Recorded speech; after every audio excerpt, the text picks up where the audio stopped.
Franz Castro, kabahan ka na. Ito po si Vivian Velez ay may panawagan po sa mga Duterte supporters. Ano kaya ito? Ito, panoorin po natin. Nananawagan si Vivian Velez sa mga Duterte diehard supporters o DDS na magpakita ng suporta kay dating Pangulong Rodrigo Roa Duterte sa pamamagitan ng pagsasagawa ng peaceful gathering sa harap ng Quezon City Prosecutor's Office sa December 15, 2023. Ito ang araw kung saan magpapasa ng counter affidavit si dating Pangulong Duterte laban sa kasong isinampa sa kanya ni December 15, tandaan po natin, sa December 15 po maghain ang counter affidavit po si dating Pangulong Duterte. Alliance of Concerned Teachers Congressman Franz Natin. Castro. Magbibigay po tayo ng isang suporta dahil po magpa-file siya ng kanyang counter affidavit doon sa hinain sa kanyang kaso ng isang taong nagngangalang Franz Castro. Hindi ko na po explain, hindi ko na ipapaliwanag kung sino itong taong ito. Alam niyo na po kung sino itong taong ito. Ayon kay Velez, isa umano itong paraan ng pagpapakita ng suporta at pasasalamat sa naging sakripisyo at pamamahala noon ng Duterte administration para sa sambayan ng Pilipino at bansa. Ito na nga,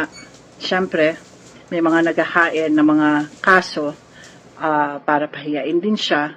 So, nandito po tayo para pakita sa ating Pangulo at sa buong bansa na talagang yung suporta natin kay Pangulong Rodrigo Duterte nandyan pa rin dahil naniniwala tayo sa kanyang leadership na pinakita for the last 6 years. Matatanda ang naglabas ng sabina ang Quezon City Prosecutor's Office laban kay former President Rodrigo Duterte dahil sa reklamong grave threat na isinampa ni ACT Teachers Representative Franz Castro. Nag-file kami ng kaso laban kay dating Presidente Rodrigo Duterte. Ito yung grave threat sa revised penal code ay 282, Article 282. So para panagutin si dating Presidente Rodrigo Duterte doon sa kanyang malubhang pagbabanta sa aking buhay doon sa programa niya noong nakaraang October 11 sa isang station. Sa tanong naman kung susunod ba ang dating Pangulo sa inihaing sabina ng QC Prosecutor, Magpakulong na lang ako kasi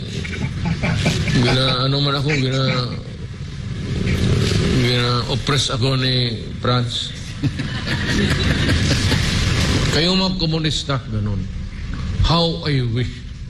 Sana all. sagot ni Franz Castro. Well, sundin nila niya yung tamang proseso ng hustisya sa ating bansa. Dahil sa ganung statement niya, parang susunod sa hustisya.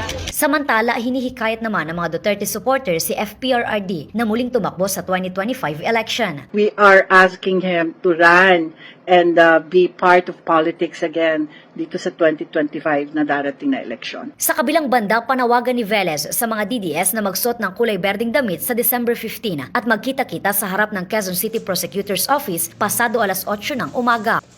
Napapansin po natin, dumadami na po ang mga nananawagan na tumakbo si dating Pangulong Duterte ngayong 2025 election.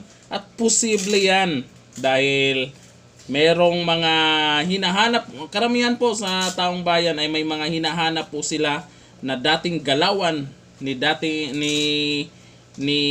Tatay Digong, kung paano siya gumalaw dyan sa gobyerno.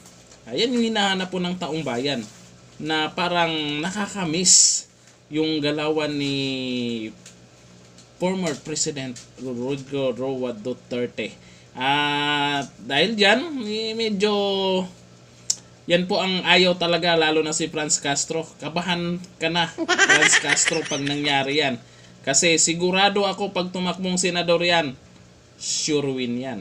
Kahit anong klaseng paninira ang gagawin nyo dyan. Sa ngayon, ito po ang gagawin ni dating Pangulong Duterte dyan sa December 15. Ito po kasi si Franz Castro. Dati po, sa panahon po ni dating Pangulong Duterte, ay talagang ang tahimik ng mga yan. Ngayon, di ko lang alam ba't ang iingay. Ba't parang atapang-atao na. Lalo na po si Franz Castro. Kaliwat kanan, na nagpapa-interview palagi at walang ibang lumalabas sa bunganga, puro Duterte, Duterte, Duterte. Pero abangan natin kung hanggang kailan po ang tapang niya. Yan, dito na lang. Thank you. Bye-bye.